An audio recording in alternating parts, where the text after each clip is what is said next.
Olá, meus amores, tudo bem? Aula de Sociologia. Daremos continuidade ao nosso assunto sobre a redemocratização no Brasil.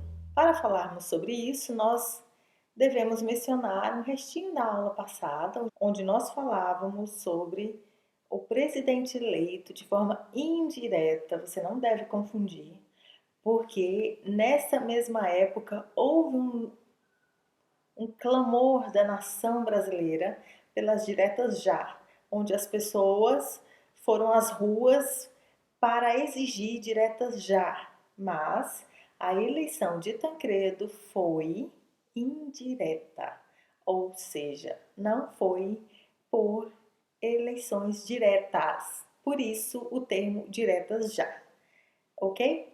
Mesmo sendo de forma indireta, a eleição do presidente Tancredo Neves encontrou ampla receptividade da maioria dos brasileiros. E assim, em 1985, o país entra no período da redemocratização ou Nova República. Vamos dar continuidade e vamos entender como isso aconteceu na prática. Tancredo Neves foi eleito pelo Colégio Eleitoral com o apoio do conjunto das oposições, exceto pelo Partido dos Trabalhadores, PT. Tancredo não assumiu a presidência da República porque ele veio a falecer antes de sua posse. Ele estava muito doente, ficou internado uns tempos e veio a falecer. E em seu lugar assumiu o vice. Gente, sempre preste atenção no vice, porque se algo acontecer com um presidente querido que você elegeu, o vice é quem vai tomar posse. E o vice, ai meu Deus, o vice. Então, o vice José Sarney assumiu a República. E foi um governo meio sem sal, sem muitas conquistas, até porque ainda tinha um ranço da ditadura muito forte, a economia estagnada, talvez não houvesse muito o que fazer. E aí, somente em 1989, depois de 29 anos de ditadura militar, o país voltou a eleger, por meio das urnas, um presidente civil. Adivinha quem foi?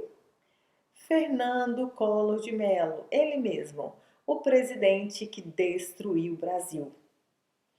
Collor, numa disputa acirrada com o então candidato do Partido dos Trabalhadores, Luiz Inácio Lula da Silva, Fernando Collor venceu as eleições sob o jargão de combate à corrupção e aos marajás. Marajás são aqueles funcionários públicos do alto escalão que ganham salários exorbitantes, certo? Só que ele não fez nada disso, pelo contrário, destruiu a economia do país e aí depois disso sofreu um processo de impeachment em razão das acusações de envolvimento em um esquema ilegal de financiamento de campanha. O então presidente renunciou ao cargo, principalmente em razão da pressão popular e dos meios de comunicação de massa que se mobilizaram em apoio ao impeachment. E foi nessa época que a galerinha foi às ruas com as caras pintadas pedindo o impeachment de Fernando Collor. Podemos apresentar a história recente do país com base em dois momentos. O primeiro diz respeito às tentativas de eliminação da herança do passado autoritário, ou seja, da persistência de aspectos antidemocráticos dos regimes anteriores. As maiores expressões dessa dificuldade encontram-se no processo de elaboração da nova Constituição, promulgada em outubro de 1988, na qual avanços significativos foram conseguidos, graças a Deus. O segundo momento foi marcado pelos esforços de restauração da cidadania, moralização da vida pública e das instituições democráticas.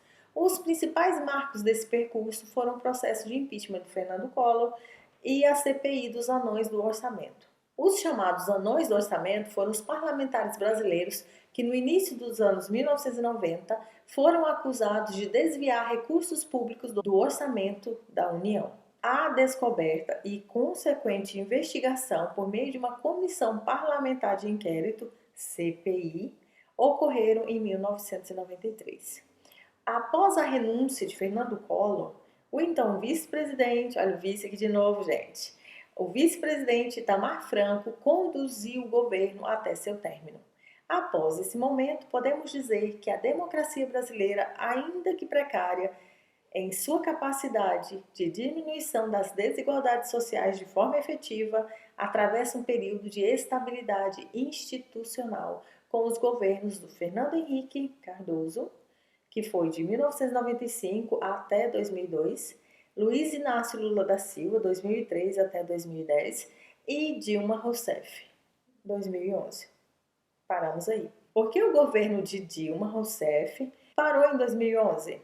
O artigo da jornalista Miriam Leitão nos explica bem e nos oferece mais uma vez a oportunidade de refletir sobre a maior canalice da história do Brasil, que foi o golpe de 2016, em que um grupo de políticos extremamente corruptos se uniram para afastar uma presidente honesta, a pretexto de combater a corrupção. Numa farsa que uniu meios de comunicação, juízes, promotores, tribunais superiores, parlamentares à venda e militares. O único ponto ausente desse processo foi o interesse nacional. E como não havia qualquer intenção nobre, mas apenas ambição, torpeza, vilania e preconceito, não tinha como dar certo.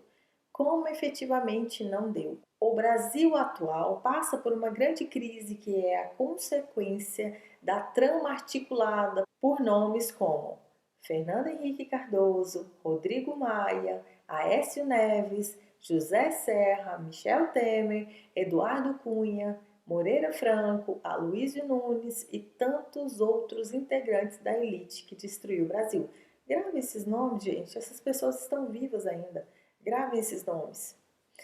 Então, a jornalista prossegue e nos dá 10 motivos principais pelos quais a ex-presidente Dilma Rousseff foi golpeada em 2016. Não é por ordem de importância, mas todos são importantes.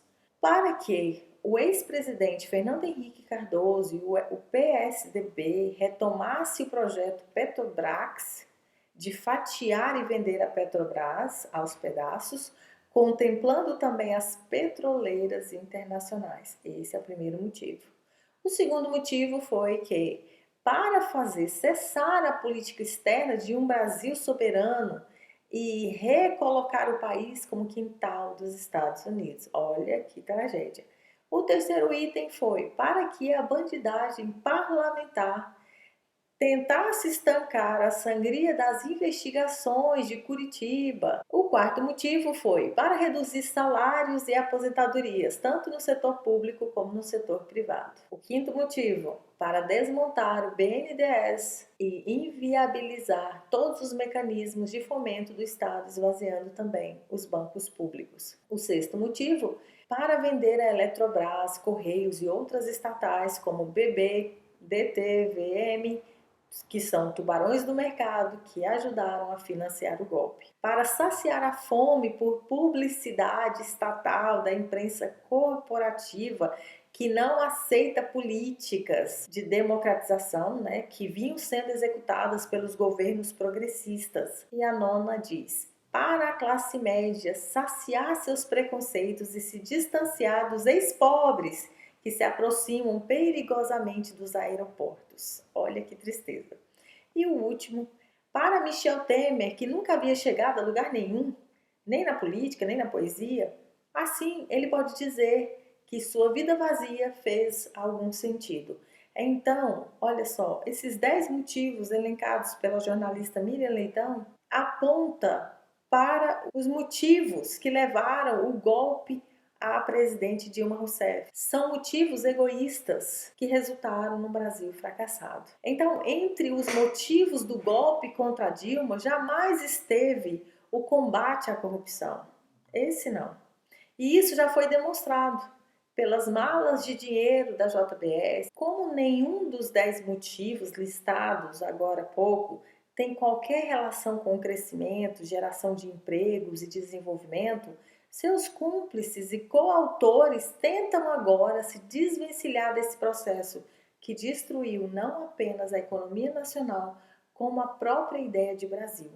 Mas, independentemente do que escrevam, do que digam, a história lhe será implacável. Que assim seja. Fiquem bem, se cuidem e até a próxima aula.